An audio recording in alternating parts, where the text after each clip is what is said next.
Dobar dan. Evo, ovo je moje javljanje, rođendansko, i želio bih pozdraviti sve koje će ovo gledati sa tko zna kakvim namjerama, ali ovo je moj na neki način prikaz na koji način sam živio i kakve planove u principu imam za sljedeće razdoblje mog života. Dakle, sada se nalazim u mjestu Roosendaal. To je pokrajina Sjeverni Brabant, neposredno uz granicu sa Belgijom. I doselio sam se ovdje otprilike prije godinu dana. Prije godinu dana sam se ovdje doselio jednostavno zbog određenih pogodnosti koje sam ovdje vidio. Ono što sam rekao kao razlog zašto sam se odlučio ovdje u odnosu na ranije životno izabrano mjesto, prvenstveno zbog posla u pokrajini Twente, je bio, idem ja u Nordbrabant, tamo se bolje jede, ljudi su malo živahniji, taj, kako oni to kažu, burgundijski mentalitet, malo više se može uživati u životu. To je bio razlog sasvim dovoljan, između ostaloga.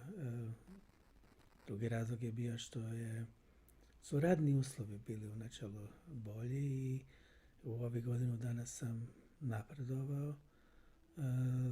Imam relativno više slobode u kreiranju onog što radim, kako radim. Odnosi u timu su naravno jako dobri. Slažem se sa svima i mogao bi reći da je posao dobar. Ispunjava me, mogao bi reći, zadovoljstvom da mogu pomagati ljudima i da oni dobiju sve što im treba. Sad, dakle, kad uspoređujem ovaj ovdje posao u pokrajini Nordbrabant sa onom poslom u pokrajini Overijssel, regija Twente, mogu reći da se osjetim razlika u mentalitetu. Ovdje je ipak malo kaotičnije, ali to omogućava veću kreativnost, dok je tamo bila nešto bolja organizacija i stvari su jednostavno funkcionirale onako kako su bile zamišljene. Ovdje ne funkcionira uvijek sve onako kako je zamišljeno. Vidite, ja ovdje sad govorim prvenstveno o poslu. I razlog zašto sam ovdje je prvenstveno posao. I kad gledamo zašto sam tu, da li bi ja odmah nakon studija izabrao doći ovdje? Sigurno ne bi. Ali jedan od razloga je što ovdje raditi može netko ko već ima iskustva, a da sam ovdje studirao, imao bi puno manje iskustva nego što imam. Šta to sad u principu znači? Vi možete raditi u jednom razvijenom i dobro funkcionirajućem sustavu gdje se sve točno zna što i kako, ako znate kako, ako imate iskustvo. Dakle, moje iskustvo u više različitih sistema, iskustvo mogućnosti improviziranja, iskustvo rada sa ljudima koji su na mom ili na višem nivou od mene, je, mislim, ključno da bi mogao raditi negdje gdje praktički imao kontakt sa 2-3 liječnika. Većinom rad u timu sa velikim brojem medicinskih sestara je izvrsna stvar, dapače. Ali tu si, što se kaže, seoski doktor i potrebni su ti kontakti da ih održavam. nakon otprilike 4 godine rada u Nizozemskoj, moja mreža sa lokalnim doktorima je sigurno manja nego što je bila moja mreža nakon 26 godina rada u Hrvatskoj. Dakle,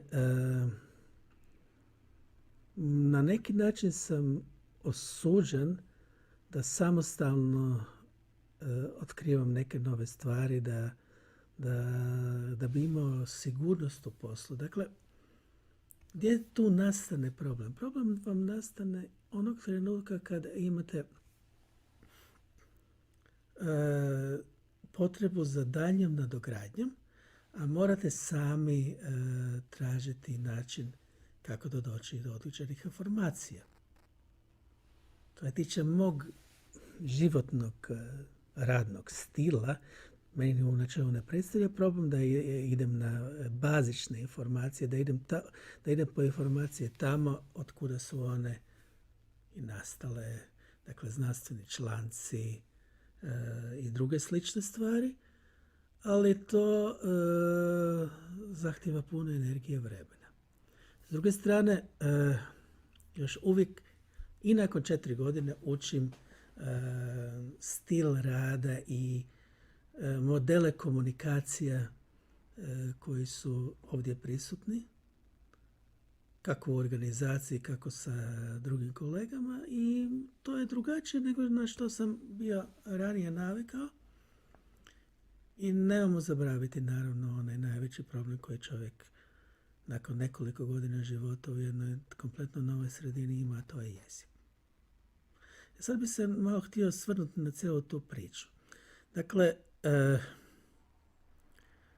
moj prvi kontakt sa nizozemskim jezikom je bio tek nekoliko mjeseci prije nego što sam počeo raditi. Praktički, ja sam jezik počeo učiti negdje u 9. mjesecu. U početkom 1. mjeseca sam došao u Nizozemsku, 6 tjedana intenzivno učio i nakon toga počeo raditi na tom jeziku, i da bi stvar bila ljepše, dosta ljudi na tom, odmah na početku je samom razgovaralo na dijalektu. A taj dijalekt je opet nešto što ljudi koji govore nizozemski, samo standardni nizozemski, ne razumiju. To dakle znači da sam ja u početku imao nekoliko problema. To je prvo, morao sam kompletno raditi na jednom meni potpuno novom jeziku. Drugo, morao sam paralelno pokušati razumjeti govorni dijalekt. Treće, morao sam naučiti sve protokole koji su bili tamo. Imao sam sreću da u početku sam praktički imao podršku na poslu u tome, ali s druge strane, stvar prvog dojma. U početku svi pomažu, ali onda iznenada očekuju da ti to sve savršeno znaš nakon godinu dana. Uspoređuju te sa, nekim koji je govornik jezika koji je bliski. Recimo, to je nizozemski i njemački. To je sličnost nizozemskog i njemačkog kao što je, recimo, sličnost hrvatskog i slovenskog. Sad, da sam ja netko ko je živio, otišao u Sloveniju, a govorim istovremeno kajkavski dijalekt hrvatskog jezika, to je isto kao što se dešava kad netko iz Rajn-Vestfalije ode u Twente, praktički je tamošnji dijalekt vrlo sličan onome kojeg oni govore. Razgovarajući sa kolegama Njemcima koji su prošli takova iskustva, vidi se da oni isto tako imaju određenih poteškoća, ali manje naravno, jer to je bilo pogranično područje. Ja sam ovdje u pograničnom području sa Belgijom, dakle ovdje ima belgijskih doktora sa ovim svojim dijalektom nizozemskog, ali nema ljudi koji su došli, recimo, iz francuskog govornog područja. Zašto? Sad, ta sva istraživanja koje smo prošli na neki način, koji govore koliko je jezik važan faktor u razumijevanju neke radne sredine veći je nego što se misli u početku. 5 godina je svakako nekakav period koji je potreban za adaptaciju. Koliko god mi razmišljali, kako bi rekli kolege u početku, kada svi dođu u jednom trenutku, moje kolege, na jednom postanu psihoanalitičari koji pažljivo slušaju svoje pacijente, što je izuzetno lagano ako pola toga ne razumiješ. Pa onda ga pažljivo slušaš i nemaš potrebe upadati njemu jer stvar je konteksta. Ljudi nekad jednostavno traže da ih se sluša, ali moj stil je više voditi ljude i prema tome ono što je prednost nekad je i mana i obrnuto. Krenimo na neki način malo od početka. Dakle, kako sam ja ovdje uopće došao? Vrlo često razlozi zašto ljudi od nekuda odlaze se nalaze od kuda odlaziš, a ne tamo kuda ideš. Dakle, što bi ljudi rekli, neko zasićenje organizacijskim uvjetima ili radnim uvjetima ili osjećaj nemogućnosti daljeg napredovanja u onome što je bitno ili jednostavno osjećaj da te se ne doživljava ozbiljno. To su vrlo često razlozi zbog čega se ljudi odlučuju. Čisto financijski razlozi, mi uvijek možemo naći neko opravdanje zašto negdje ostati. I sada se nalazi takav jedan razlog. Neki ljudi ostaju raditi na nekom radnom mjestu iz razloga što im je dobro sa kolegama, pa zbog kolega s kojim raste i ostanu. To u neku ruku je bio i u velikoj mjeri razlog dužeg ostanka na mjestu gdje sam ja radio, jer jednostavno mi je bilo drago raditi sa određenim kolegama. A to je normalna stvar.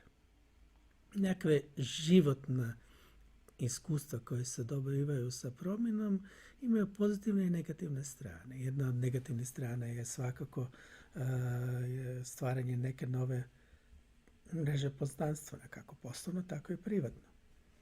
Ali s druge strane, izazov otkrivanja novih organizacijskih mogućnosti, novih znanja i novih, pa recimo to tako,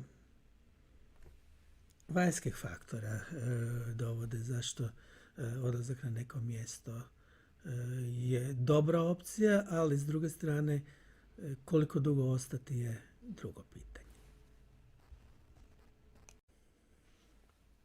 Dakle, uopće pitanje odlaska u inozemstvo, rekao sam, u Europi najveći problem u tome predstavlja na neki način jezik. To je velika investicija i razgovarao sam sa nizom kolega koji su prešli iz jedne zemlje u drugu i praktički nakon što su se uhodali u životu u nekoj zemlji, manje više su zadovoljni, iako dvoje oko pitanja da li je to bila dobra odluka, vrlo često potvrđuju da to je bila dobra odluka. No, nisam imao prilike vidjeti da neko ide dalje i traži treću zemlju.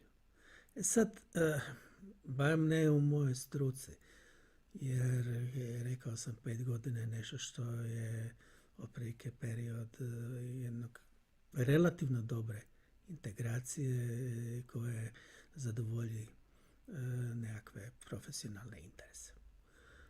Dakle, micanje unutar jednog govornog područja je drugo pitanje, samo tu se naravno postavlja pitanje zbog čega onda bi išli u zemlje koje imaju relativno manje govorno područje kad imamo mogućnost zemalja sa velikom govornom području. Odgovor je vrlo jasan. U zemljama manjeg govornog područja koje imaju relativni manjak specifične radne snage, te zemlje mogu ponuditi bolje uvjete. Takva je zemlja Nizozemska, takve su skandinavske zemlje. Dakle, to je jedna prednost manjeg tržišta ako se radi o visoko razvijenim zdravstvenim sustavima, što se dešava u visoko razvijenim zemljama. Dakle, s te strane je to dobra odluka. Sad, sam dolazak.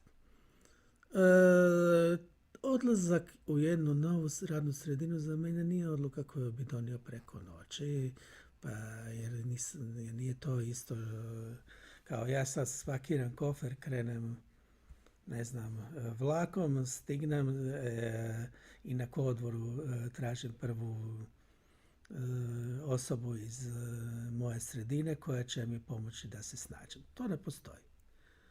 Dakle, ja sam praktički gotovo 2 godine tražio optimalan posao kroz niz razgovora sa regrutnim agentima i pažljivo gledajući tko će mi biti nekakva referenca.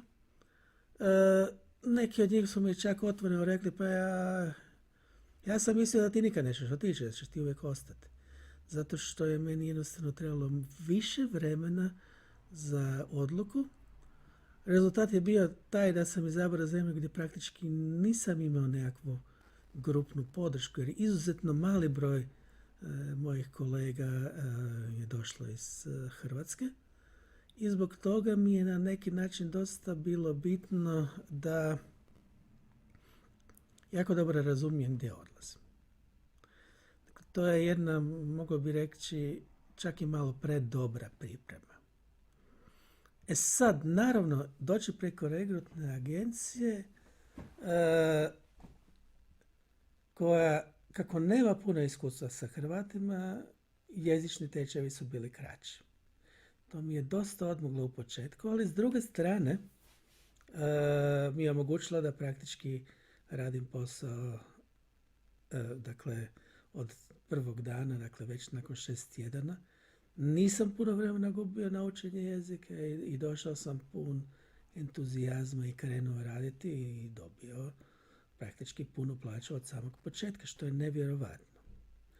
Meni je to tada bila dobra stvar i pomogla mi u toj odluci, ali to sigurno ne bi nikada ponovio na taj način. Nakon ovog mog iskustva ja smatram da je dobro poznavanje jezika prije početka rada u mojoj struci više nužnost nego opcija.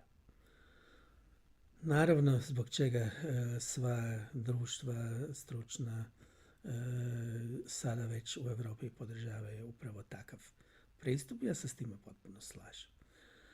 Čovjek mora imati dovoljno vremena da svlada osnove jezika, kako bi onda poslije imao manje problema i manje rizika.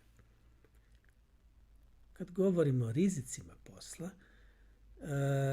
u ovoj sredini, dakle, ali to isto tako možemo vidjeti i u sustavima kao što ima engleska, irska, ono što se uistinu plaća nije da ti radiš 12 sati kopaš kanale, ili da radiš sve sam, nego ono što se plaća je da je tvoja odgovornost. Odgovornost je ono što u principu donosi plaću. Ti moraš vrlo odgovorno i vrlo stručno donijeti određene odluke o kojima ovisi mnogo toga. I praktički si odgovoran za rad svojih suradnika u timu. Što to znači? Ti si na neki način dolaziš u novu sredinu koju ne poznaješ i odgovoran si za rad ljudi koji su tamo dugo i koji imaju niz iskustava, ali ti imaš ta neka specifična znanja na osnovu čega se od tebe očekuje da preuzmeš odgovornost. Dakle, moraš imati izuzetno veliko i dobro povjerenje prema svojim suradnicima da možeš jednostavno biti siguran da će ono što će oni rade biti dobro. Kad govorimo dakle o tom odlučivanju, ti dakle dolaziš u jedan novi tim, naučiš sva pravila. Dakle, imao sam sreću da je procedura upoznavanja novih radnika na prvom mom poslu bila izuzetno dobro uređena, tako da sam ja vrlo brzo mogao shvatiti način na koji sistem funkcionira, ali naravno ne bi znao finese, ali imao sam podršku, dakle, od svog šefa koja je bila izuzetno kvalitetna upravo u tom organizacijskom dijelu. Dakle, poanta dolazi da ti dolaziš iz jedne sasvim druge sredine, gdje je možda kaotična i pruža ti slobodu, ali te istovremeno ograničava, i u tu sredinu koja je fenomenalno organizirana, gdje se sve zna, ali ti onda moraš upravo slijediti njihova pravila koja nisu uvijek najefikasnija. Ako ti znaš da nešto možeš napraviti efikasnije i da bi ti sada unaprijedio, a to je tvoj posao, kvalitetu rada, onda ti trebaš na neki način pridobiti ljude s kojima radiš. I postavljati se pitanje da li ti to želiš ili oni koji smatraju da oni rade najbolje, da jednostavno prihvatiš to i da jednostavno se uklopiš u tu sredinu. To je naravno pitanje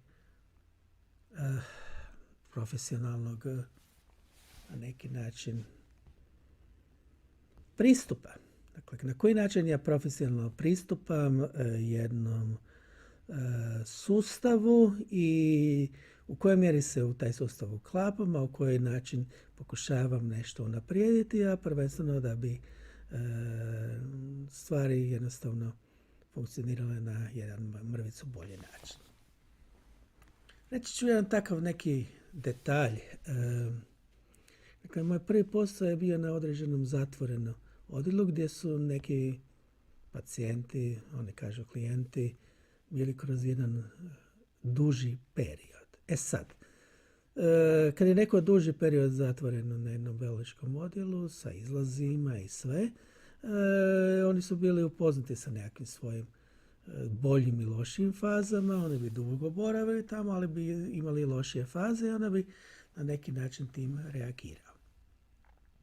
Ja sam, pokušavajući se uklopiti, pokušavajući što više komunicirati sa ljudima kojima je to bilo teško, odnosno koji nisu baš bili previše voljni komunicirati, ja sam na neki način pokušao biti prisutan u njihovom prostoru, pa bi tako, došao na bolnički odjel i, formalno popio kavu zajedno za stolom sa pacijentima. Kasnije mi je komentirao jedan od mojih klijenata tamo da nisam ja mogla ni sanjati da će moj psihijatar sjediti za mnom na stolu. To je za njih bilo neobično, ali taj jedan moj stil rada su oni vrlo jednostavno prihvatili i nekad mi je bilo puno jednostavnije pristupiti s njima, početi nešto razgovarati, iako je moje znanje jezika, a pogotovo njihovog lokalnog dijalekta, bilo relativno malo slabo. Dakle, ja sam na neki način pokušao biti prisutan, biti u procesu, kako bi jednostavno vidio na koji način funkcioniraju oni, a istovremeno bi ja na taj način i kontrolirao što rade moji suradnici. I bio bi dostupan i ako bi nešto bilo potrebno učiniti, to bi vrlo brzo napravili na svačiju radost.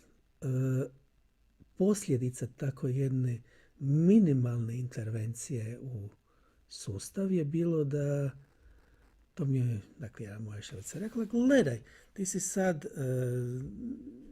u tom vremenu koje si bio tamo prisutan, količina vremena koje su oni bili u separaciji, dakle separacija je mjesto gdje je zatvoren nekoga da nije u kontaktu sa drugim pacijentima nego samo s osobljem, smanjila na polovicu.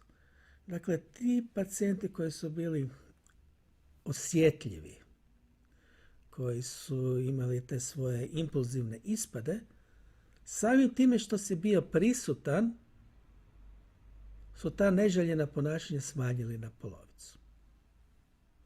Ja bi naravno to nisam doživljavao kao nekakav uspjeh, ali poanta je da neko ko bolje razumije sustav i kroz duži vremenski period ga prati, to je doživio i prezentirao na taj način. Dakle, ja možda nisam imao puno uspjeha na tom prvom modelu, ali sam imao tako jednu činjenicu. Dakle, ukratko rečeno, njihova kvaliteta života je zbog toga bila na neki način poboljšana.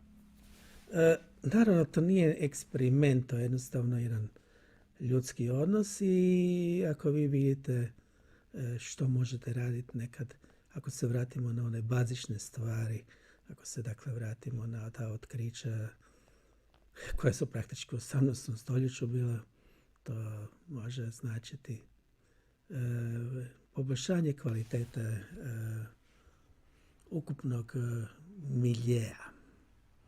I to možda nije loša stvar. Sad, kad gledamo uvjete, zašto baš Nizozemska? Dakle, ja sam bio otvoren ići bilo gdje u trenutku kada sam se odlučivao. Dakle, razgovore sam imao za Švedsku, za Dansku, Njemačku, Francusku, Irsku. To je bilo mjesto gdje sam ja imao te nekakve početne preliminarne razgovore.